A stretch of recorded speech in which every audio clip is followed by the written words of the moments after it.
Hey guys, welcome to Squatch Talk. I'm Pat. And this is Ernie. And we are the Primate Objective. And tonight we're going to talk Sasquatch sounds. How's that sound, Pat? That sounds great, man. All I know is that I want Ron Moorhead to narrate my life and make it interesting. He could be, man. You know, it's interesting. He hasn't gotten some kind of voiceover work in addition to his Sierra Sounds career. Yeah, I know. Yeah, he totally could, man, and he should. But yeah, so yeah, man. He could take over after Sam Elliott dies. He could take over for beef commercials and stuff. Right. Yes. Yeah. He's definitely got a Sam Elliott vibe going. Anyway, speaking of Ron Moorhead, I mean, I guess we'll be talking about some of the best sound recording evidence for Sasquatch sounds, and I think you agree that the Sierra sounds are pretty damn compelling, wouldn't you say? Yeah, they are. It's one of those things, Ernie, that I'm sure somebody could replicate them, like, some talented vocal person, right? But, and I've heard people try, but it just doesn't sound as quick and sharp and deep. Like there's a deepness to some of that, Well, Moorhead says that, and those recordings were from the early '70s. True. And he, in his information, and listeners can always follow. We encourage people to follow up. There's so much information out there, and it's readily available. Anybody listening who's interested in the topic can find this stuff just like we find it. And Moorhead says, and that he's had that. His recordings, his and Al Berry's recordings, analyzed, by independent sound analysts, and they say that the frequencies, tones, etc., are beyond the human range. So they have been analyzed, and that's not to mention the alleged purported language aspect to it all, from cryptolinguist Scott Nelson's analysis of it.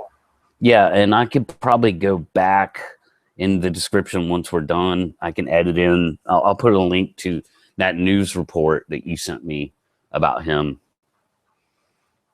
Right, yeah, the news interview. Yeah. Local news station interview with him. And that's not the only interview. He's also been on Coast to Coast fairly recently with Ron Moorhead. Talking about that stuff. And of course, anybody who has not heard the Sierra Sounds, recorded in California in roughly 71, 72, I think, you've got to check that out, because I don't believe that that's human, and I believe those guys' story. Yeah, and interesting thing about Ron Moorhead, I know at one point, maybe he's still doing it, I think he was selling, CDs of it or something, even though it's all over YouTube now, Yeah, exactly. But at one time, sure, before it was as widely shared as it is now. Yeah, he was. And but the interesting thing I found out about him is that that was almost at nothing, really, because the guy was already a multimillionaire. That has I didn't know that. Nothing to do with those sounds. Yeah, I had no idea. Yeah, so the guy was already a successful dude in life, and whatever chump change he was even making off trying to sell that was basically cost it took to make them. So, well, again, because I approach this subject as a skeptic, and I try to present anything that I'm explaining in a way that is presentable to the skeptical. And if one were going to hoax with the intent of, hey, let's let's make some fake Bigfoot recordings, and we'll just make them super compelling and all this kind of stuff. And then we'll write books and try to sell, you know, cassettes and then later CDs, and we'll just try to, you know, fool everybody. Those are awfully odd vocalizations to just make up out of thin air if no one before had ever heard a Sasquatch make sounds, and B, if you were presuming to try to come up with noises you thought an ape man would make. I'm not so sure those are the sounds you'd come up with, especially back then. And you'd have to have... Go ahead. You would have to have two people doing it because there was at least two distinct voices. At least. Their story, like the most compelling Bigfoot accounts, there's too much to me that just sounds, you know, real, natural, matter of fact. I don't think that's something that would have, you know, I don't think it was hoaxed. But again, I encourage anybody to really listen. Don't listen to 2 seconds of it. Listen to all of it. Right. And again, I want to touch on Scott Nelson, because that's a very interesting aspect to all of it, is the fact that he is a linguist expert, and you know, he's basically confirmed it by didn't he just come across it by accident? He didn't have anything to do with the Bigfoot world or anything like that. He just stumbled upon it. He was a crypto linguist with the Navy, deciphering coded messages in other languages. And so his son was doing a research paper for school on Bigfoot, and came across the Sierra Sounds and had his dad was helping him with the paper. And he had never, Scott Nelson had never been interested in Bigfoot before, as from what I remember him saying himself. And he was just very intrigued by them. And he said that he absolutely detects language, that all the hallmarks of language, you know, the repetition of certain, you know, for lack of a better term, words and phrases, and just lots of vocal inflection and the back and forth that you hear between the two entities, creatures, whatever they are. But yeah, very interesting. Very, very interesting. Yeah, and analysis. I'll try and remember to link it later. But I mean, really, all you have to do is just, you know, go to YouTube, search Scott Nelson Bigfoot, you know, and you'll get a lot of stuff actually. But that one report was interesting because that was just normal. That was local media, normal media, not, you know, not crypto media or whatever. Correct. Yeah. Crypto media, a very growing market. Mm-hmm. Crypto media world. Are we crypto media? Actually, you know, I guess we are. I guess in a way we are. No, I don't know. But we're more commentary, I suppose. But anyway, and there are several other recordings over the years, many recordings that are simply ambiguous, sound very similar to known animals. In particular, I mean, I find most interesting the ones that really do sound completely different from any known animals in North America, and that have been analyzed independently and determined to be from no known animal in North America and beyond the vocal range of humans, etc. So I think that's pretty compelling evidence, because and the sounds that I'm talking about are the same sounds described by a majority of eyewitnesses when sounds are heard. Yeah. The long, deep moaning howls and the deep vibrating grunts and the also kind of high-pitched screams. The low growl that goes up into a high-pitched scream is one of the most commonly described vocalizations. Yeah. And it's worth, I guess you and I could talk for a minute about the known animal sounds of known animals that many people just misinterpret. And they don't necessarily have to be people that attribute those sounds to Bigfoot. There are a lot of folks that they might be outdoorsmen, but maybe they've never heard a mountain lion scream like a woman, or, as was just evidenced in a recent wildlife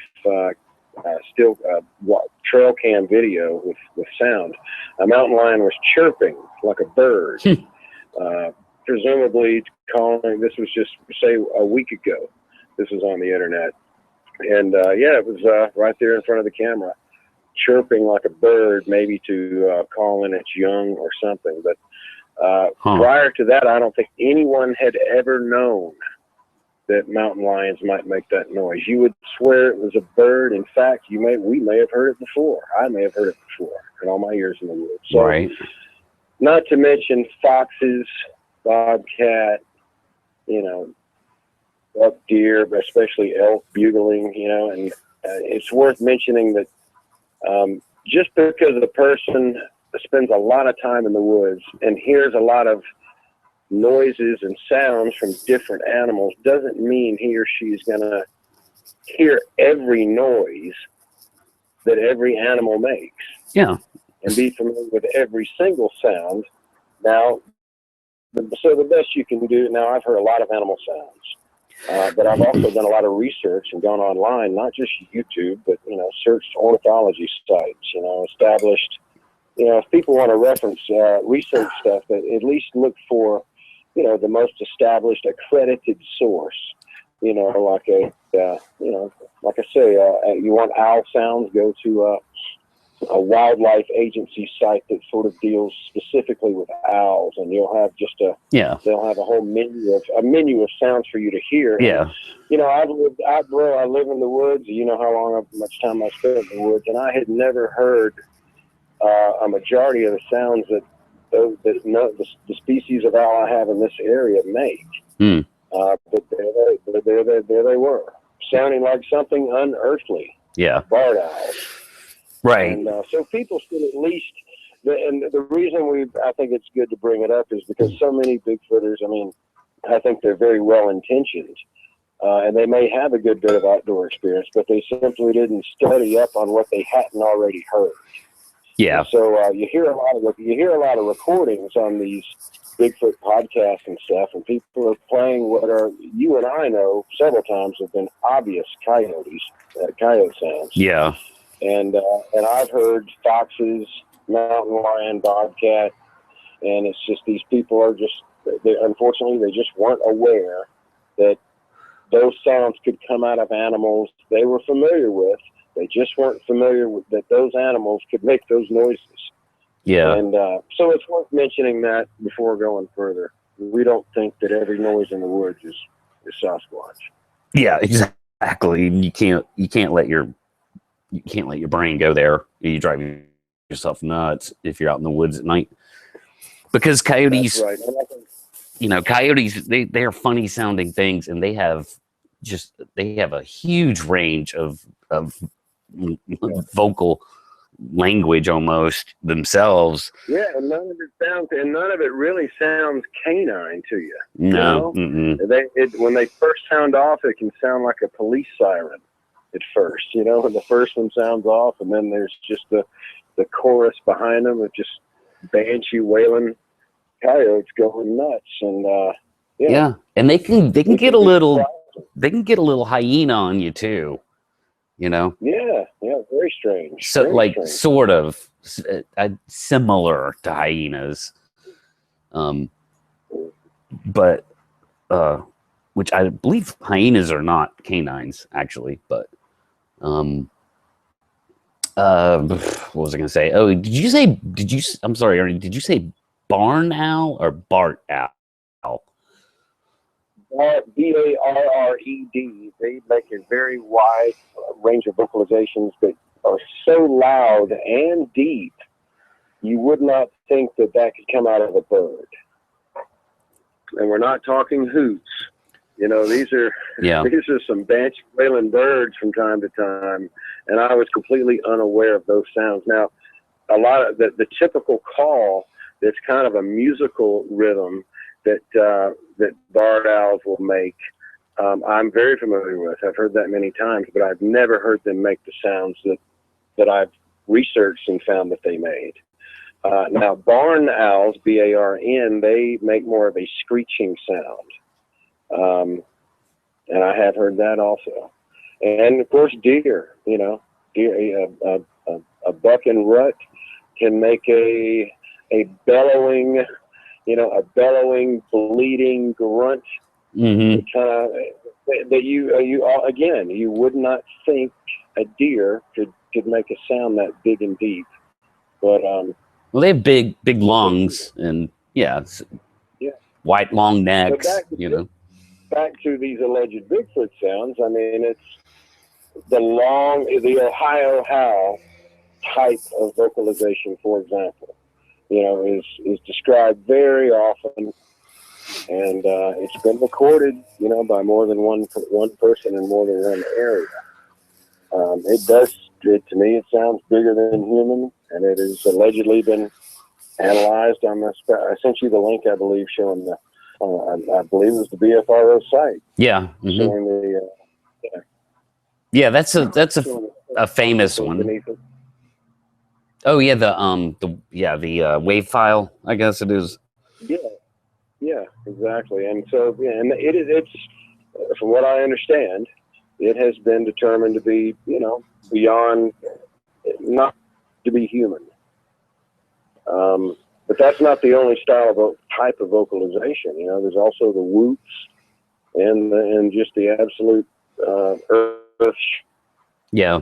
People talk about. Yeah, I mean, the Ohio howl did not sound human to me, but as you and I know, as somewhat of audio experts that we are, that you can attach things to a human to project in ways that you can't naturally do. Correct. Absolutely. Yeah. So, and again, for anyone who's, we're not trying to make the case for Sasquatch based on sound alone. The phenomenon is not defined by the sound alone. This is just one of the facets one of the things that is described and attributed to Sasquatch in conjunction with sightings, encounters, other types of evidence. So that's why it's compelling. Yeah, and there are some very interesting ones that they're genuinely interesting, beyond just weird sounds in the woods. But I think one of the most interesting ones to me, Ernie, is the one from it's in California near the Sierras, I guess, and it was a couple that broke down on the side of the road and started hearing, these screams and howls. And the guy pulls out his video camera. It's got almost 1 million views on YouTube. I'm familiar with it. Yeah, you and I've watched it, and we talked about that. Yeah, it's called Bigfoot Screams. Longest audio in the world. I don't know if that's true or not, but it's about 20 minutes long. And that one is just freaks me out because I can tell that this guy, he's getting freaked out, Oh, yeah. And his wife is getting freaked out, and the dogs are acting weird, and then you can hear it coming, and then I get at their closest point there, and it's really loud, and you can really hear it, and it just sounds unfamiliar, like doesn't sound like it's definitely disturbing. Yeah, it's disturbing for sure. Yeah, and he kind of starts to lose it. He's like, what the, you can hear it in his voice, man. It's like, what did I just hear? So that's a really good one. Definitely worth listening to. Yeah, it's certainly not being hoaxed by the people making the film, who are filming the experience they're having and what they're hearing. And it certainly doesn't sound like anything that could have been hoaxed by people. Certainly doesn't sound like any known animals, Yeah, and an interesting side note that I never hear anybody talk about when they do talk about that particular audio or what is really audio captured on a video camera, is that guy went the next day. I believe it was the next day or shortly thereafter. He went down into the area that was kind of the valley below them that they heard all this kind of pass through, and went down there with a video camera in the daytime and filmed all kinds of fresh tree snaps, like large limb snaps. Just like, I mean, yeah, like something just came along and went, it was mad and just went, and just, snapped something that a human couldn't snap. So that's an interesting follow-up to that video. I don't ever hear anybody talk about that, but if you go, if you find it on YouTube, it's on his channel. Yeah. It's a big toe something. I don't know. I can't pull it up right now, but yeah, that's a really compelling one to me. Well, you've also had you and I heard a sound when we were camping once that was pretty compelling to you. Well, compelling to both of us in different ways. Yeah. We heard another sound after that we jokingly called the wolf owl, but that was during the rut and could likely have been a deer. But yeah, why don't you talk about that sound that we heard? Well, yeah, because you and I have had like a little differing views on it, I guess. But yeah, what happened? You and I were in the woods. We were camping, and it was pretty late. And we were just talking, and all of a sudden, you could hear something starting up 100, 200 yards away. I would guess.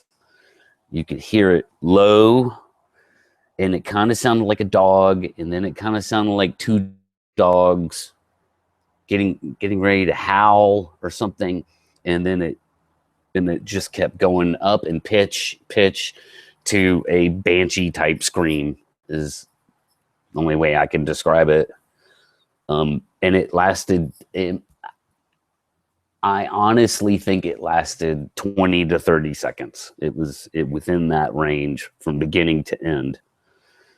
And it was god awful. It did not sound like a coyote. It had, whatever it was, to me, it sounded like it had big lungs. For it to project that much for that long. I remember thinking maybe it was a dying cow, but there's no way a cow could have even been back there because of the terrain.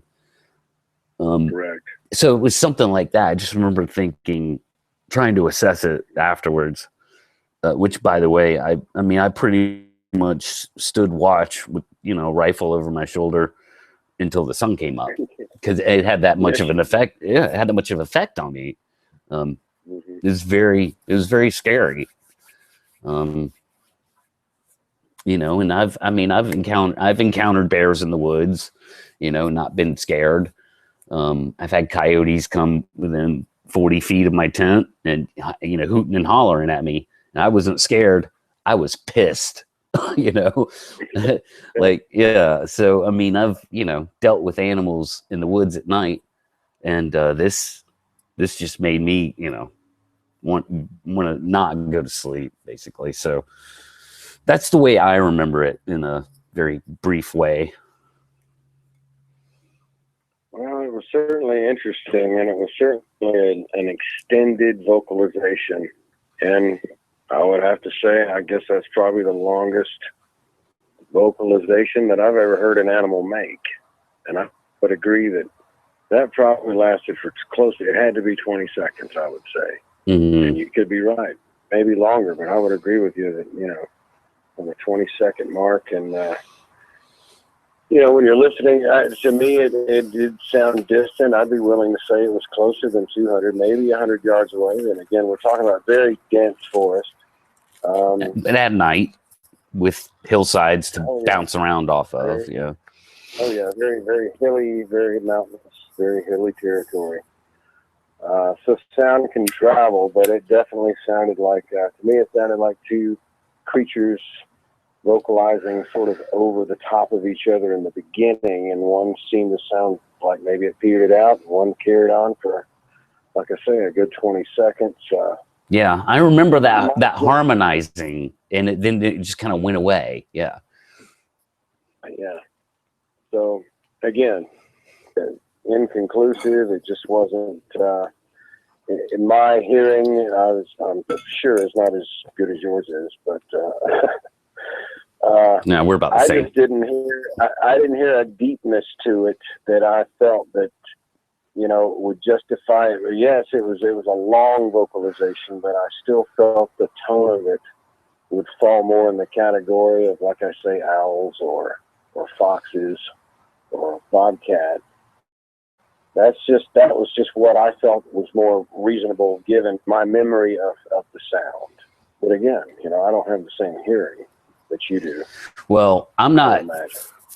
Let me be clear about this. I am not at all talking about anything woo here, okay? But in my mind's eye, it was on the move and pissed. It wasn't. Yeah. Yes, I didn't get. I didn't get mind spoke to or anything weird like that. It's just in my mind's eye. When you start formulating, imagery in your head of something you're hearing because you can't see it, whatever, right? But it was on the move and it was pissed. That's just what happened in my mind. Well, I can certainly explain the same type of alertness and or fear, or at least immediate fear and then alertness, but it wasn't a vocalization. It was when the tree was pulled down across the creek, or what I perceived to be the sound of a tree being pulled down. But we can talk about that on another episode. But in other words, I understand what you mean when something doesn't make sense to you. And you're trying to picture in the dark, okay, well, what the hell could be making that sound or causing that noise to occur? So, yeah, it's pretty weird. I want to mention that what we jokingly called the wolf owl. That was in a way, it was a deep grunt, not too far from the cabin. A deep grunt that kind of basically was a whoop. Yeah. Kind of a deep whoop that went up really high, but kind of just a brief, one quick breath kind of a utterance. Yeah. And, but it certainly didn't sound like anything a bird could make, not even a barred owl. And it certainly is, at least tonally speaking, the same type of vocalizations people describe from Bigfoots. So we answered back. Heard anything else? Didn't see anything else. But it could have been a deer. It wasn't earth-shattering. It wasn't super loud. Right. Yeah. It certainly didn't. It didn't have. Yeah. It didn't have the same effect on me as the banshee scream thing, and it didn't have that effect on me. We kind of just shrugged our shoulders, like, well, if something comes charging out of the tree line, game on, Yeah.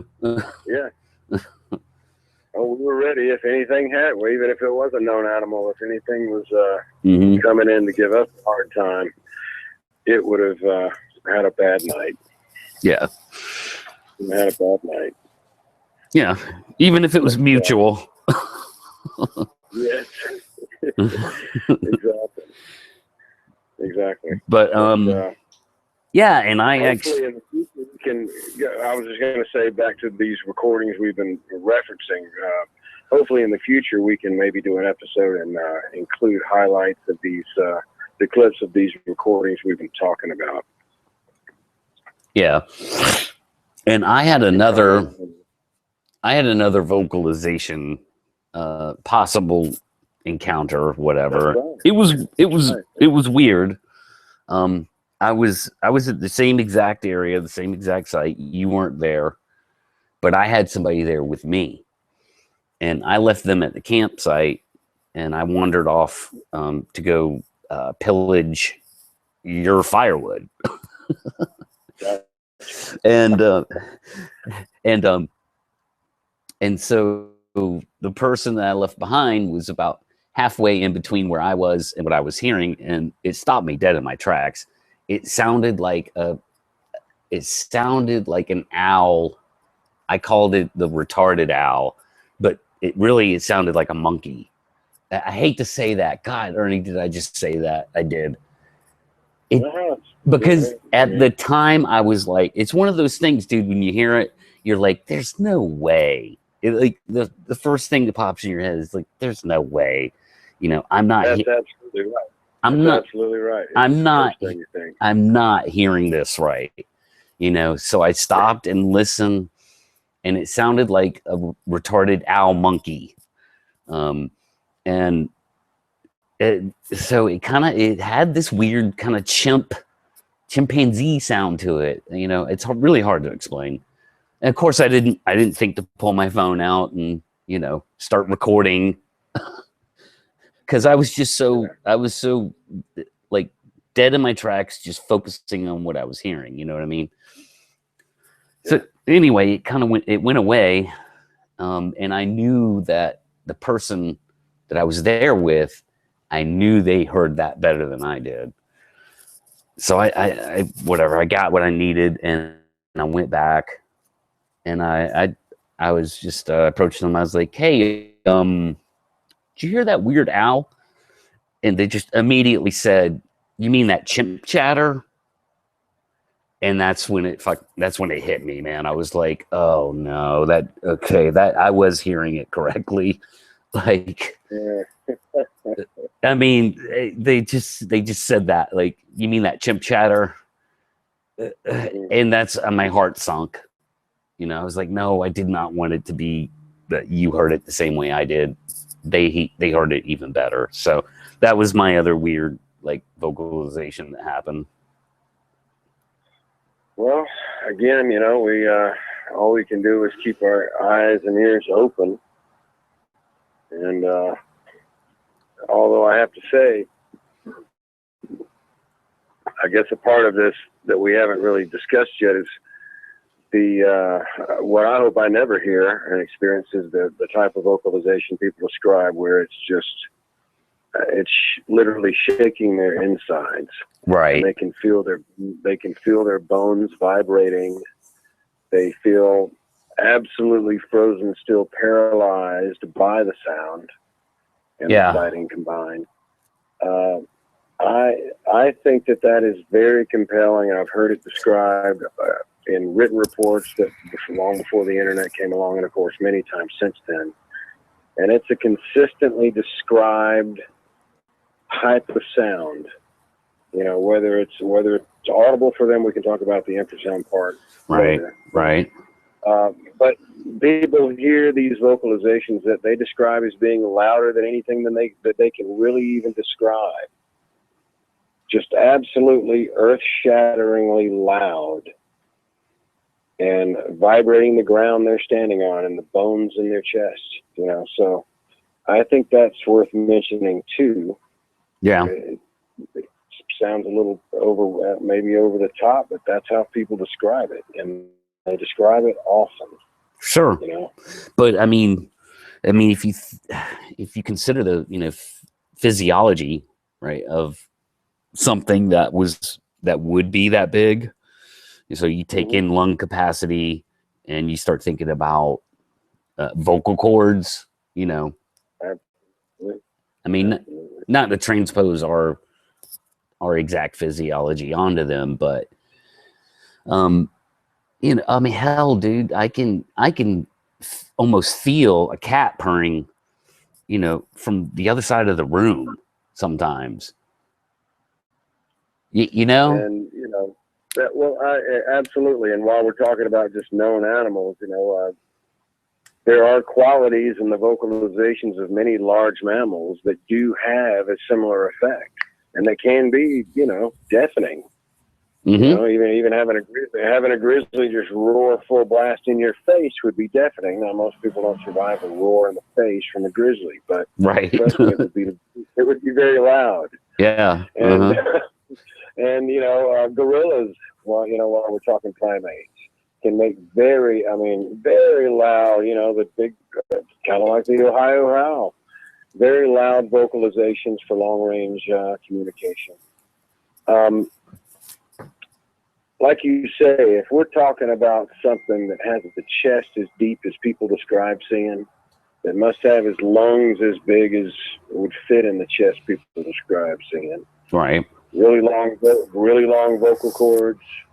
We're talking about something that evolved essentially kind of like, think more African big game animal. We're talking about a really large-bodied creature. Yeah. And if making vocalizations is its thing, then yeah, I can see how. Sure. If a lion can rattle you and paralyze you, then why the hell couldn't this thing? Yeah. I mean, you can even look at human beings. I mean, you remember how Andre the Giant used to sound when he talked? I mean, it's a really deep kind of funny sounding, almost powerful voice, Yeah. and that's all because of the physicality of how big he was, Exactly. You just have a larger vocal cords, more bones of resonance, bigger head, bigger mouth, everything. Yeah. So imagine the proportions that are described, and people describe large Sasquatches. But anyway, that's something that's mentioned time and time again about the overwhelming just vibration and volume that these things produce. Yeah, and that's that's not even counting the infrasound, what people call infrasound, phenomenon, which is kind of its own thing. And you want to get into that for just a bit? I mean, it falls under sounds. You want? Yeah, sure. A bit, regardless of we got. Or not. Yeah, we got time. We got about 15 minutes before we hit the hour mark, I guess. Well, most folks probably know infrasound is something that is natural. It occurs. Many species in the animal kingdom possess infrasound in different ways and to different degrees. And infrasound is, well, I think better the actual terminology, the numbers. It falls below the 20 megahertz, so it's inaudible to humans, but it can still have an effect on you. And there are it's a real thing, so it's not a woo thing we're talking about. It does happen in real life. It can happen with machinery. It's been proven and documented, and in real science, in engineering, that machinery can produce a certain frequency under that 20 megahertz that makes people feel really uneasy. So and animals do use it, the big cats especially. It's in their roar. You don't hear it, but it's in there, Yeah, and they say the elephants also use it. It's a big part of how they communicate with each other over long distances. Mm-hmm. And it's the whole reason why dogs will run away from incoming tsunamis. Gotcha. And the whole earthquake thing, and why animals get weird, and that's infrasound as well. So yeah, and these different types of infrasound that people become exposed to, whether natural or mechanical, affects people in different ways. It can make them scared or uneasy or even nauseous and incapacitated, depending on the type, the level, the frequency of this infrasound. So back to Bigfoot, many folks have described, now this is not a majority, this would be a relatively, I would guess maybe 30% of the people that describe hearing vocalizations, say 20 to 30% would be my guess, also describe not hearing a vocalization and being paralyzed, maybe in conjunction with a sighting, and being, without having heard anything, being absolutely paralyzed and feeling their body rattle, feeling sick, feeling disoriented, feeling sick, nauseous, disoriented, and just confused and puzzled by the whole thing until the sighting was over and they were able to get out of the area. Many times these people will describe the effects of that lasting, all the way, days. it through the next sleep cycle or two. Which would even be like extended sleep cycles for whatever reason. I've heard that too, like 10-12 hour sleep, like you're sick or something. So we know that infrasound does exist and that animals can do that, can use it, do use it. And people describe this long before anyone ever suggested, hey, Sasquatch might use infrasound like elephants and lions do.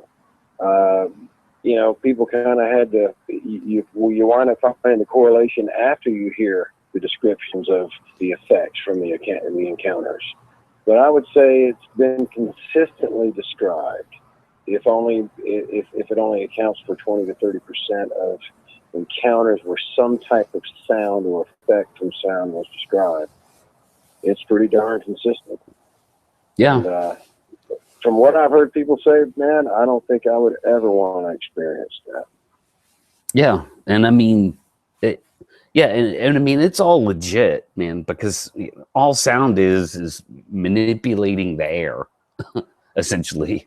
And that's what happens when a bomb goes off, it's this dramatic change in air pressure, can kill you, right? Shrapnel can too, of course, but a big explosion can kill you because the air pressure changes so rapidly that you die. So when you start getting into manipulating air, you can really mess with people. That is an absolute fact of physics, Yeah, and I think vibrational frequency of vibration and things like that play into it as well. And again, that's all, like you say, that's real known science. That's known, that's all in the known world. Sure. And from my own experiences in life with manipulating the air, I think some people are more susceptible to it than others, is my theory. That would make perfect sense. Yeah. It would make perfect sense. And again, we're simply theorizing or speculating there. But what we're recounting that people have described, those are their words. That's a part of the phenomenon that comes up frequently. And more folks are talking about it because more and more information is able to get around quicker and quicker. Yeah. And all this wonderful technology that we have these days. But it's pretty darn fascinating, and no other animals are able to produce these kinds of sounds, not the way they're described. And I actually hope I never hear one close by. Right. Yeah, I mean, I'm fairly convinced I have, and I definitely don't want to ever again at night. But I have a feeling we probably will. But whatever. That's just a feeling I have. Hey, we may happen. Yeah. I mean, I'd like to think that you could get, it seems like some people get used to that, or different aspects of, being around Sasquatch. It seems like some people get used to it after a while.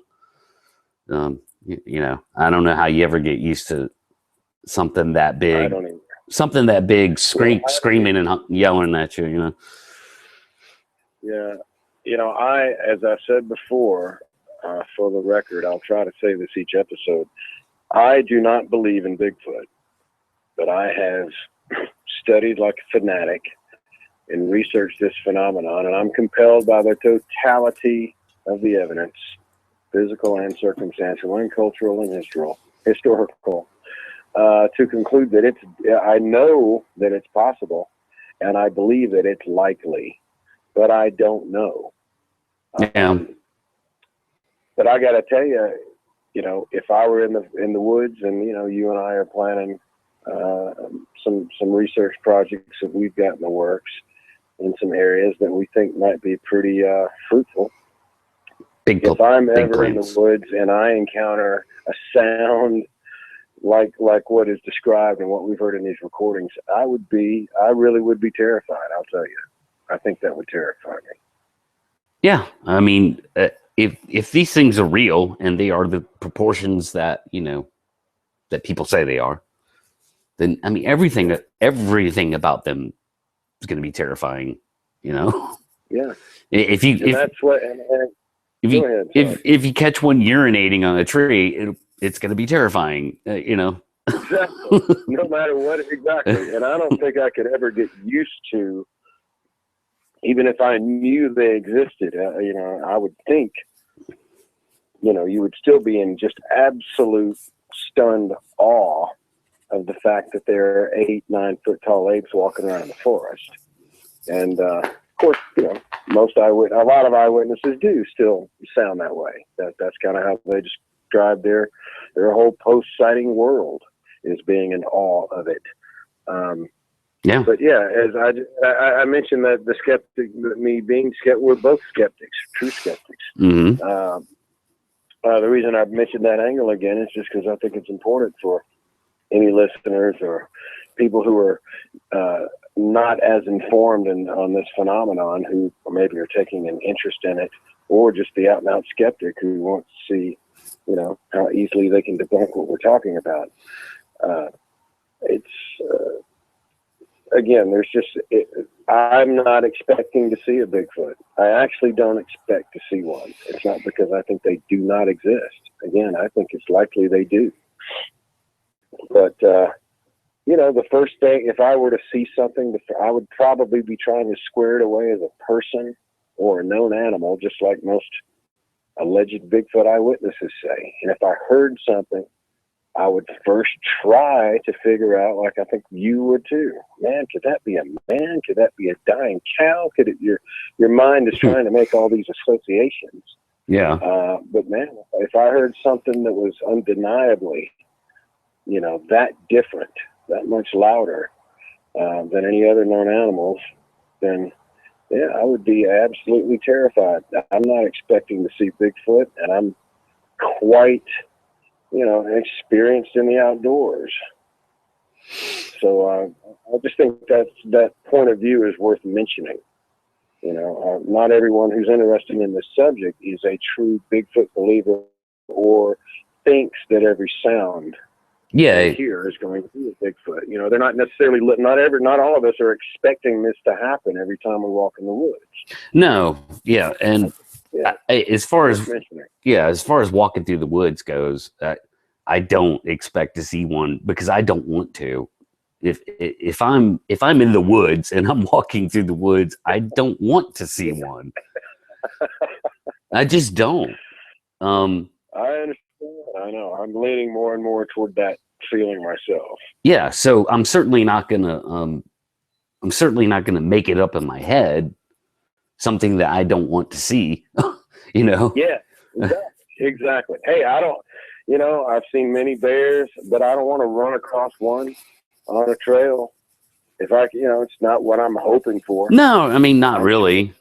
And I'm sure as hell not hoping for an encounter with an 8-foot tall hairy monster. Yeah, and I have run across bears on a trail, and it did not scare me at all. I was completely fearless, because I was trained to know the right things to do and the wrong things to do, which pretty much is all you need to know is the wrong things, and it's like, worst comes to worst, if they want your pack, you drop it on the ground. I mean, I knew the bear wasn't going to mess with me. So, and I was very young too, but anyway, I don't want to see one in the woods in that capacity, but I think eventually I will see one, and that's a different subject. Yeah, you're right. You're right. Yeah. For another time. Yeah, absolutely. So what's man, when we first started this, we promised some guests, and tell us what's going on with that. Are we getting close to that, you think? Yep. Our first guest, as I've said before, or we've said before, is going to be Dave Bacar. He is the curator, owner of the Bigfoot Museum in North Georgia. It's called Expedition Bigfoot Sasquatch Museum. And he's obviously very much into this phenomenon and has a lot of information about sightings in the Southeast in general, but and elsewhere. Mm-hmm. Well, he was in Washington State recently. You and I, of course, have been working on making sure we had the technology up to snuff to have a third person in the chat and all that business. So I'll be talking to Dave hopefully tomorrow, and maybe as soon as before this week is out, we may have Dave on, and that should be a very. I would imagine you and I can just say, "Okay, Dave, start talking Bigfoot," and then you and I will just shut up for an hour. Oh yeah, oh yeah. He's got just tons of stories, man. So yeah, I can't wait to have him on. Oh yeah, me too. Yeah, people are going to be excited about you and I shutting up for somebody interesting like Dave to talk to everybody. Yeah, someone much more entertaining than just me going, "Okay, here's the facts on this." Right. So we hope to have Dave on, and hopefully it'll be very soon. And then shortly after that, we hope to have our friend Justin Smea on. Cool. And that will be very interesting. Yeah, definitely. And then we'll just go from there, man. Mm-hmm. plenty of stuff to talk about. Plenty of Squatch stuff to talk about on Squatch Talk, folks. So hopefully we've been informative and maybe slightly entertaining. Hopefully our guests will be even more entertaining. Definitely more informative. I mean, we don't know what we're talking about. That's right. Well, and look into it, folks. The stuff that we mentioned, the things that we cite, please look into it. It's all out there and it's fascinating. That's what makes all this so compelling. Yeah, it's always an interesting balance of keeping a critical, open mind and not being gullible.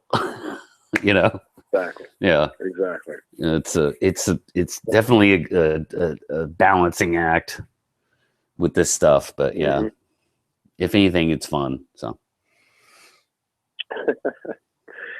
it is, and potentially one of the greatest discoveries that we may ever see. If these creatures do exist, and they are proven publicly, and for the world to know for sure if they really do exist, then it's going to be huge. It would be. I agree, but we'll see. So, that's what keeps me fascinated. Well, that was a great episode 4, and hopefully we'll be back really soon with Dave Bacar. So, yeah, wrapping it up, man. Squatch Talk with Pat and Ernie. Thanks for listening, guys. Please like and subscribe, and you can contact us anytime you like at prime8objective@gmail.com. And we'd love to talk to you, especially if you live in the North Georgia area.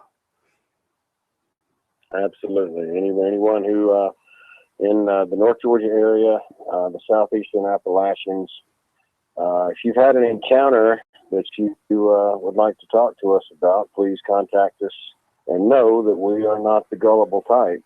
So we'd be very interested in hearing if you've got something compelling and interesting to say. All right, man. But yeah, man. All right. Well, thanks. All right, well, good talking to you.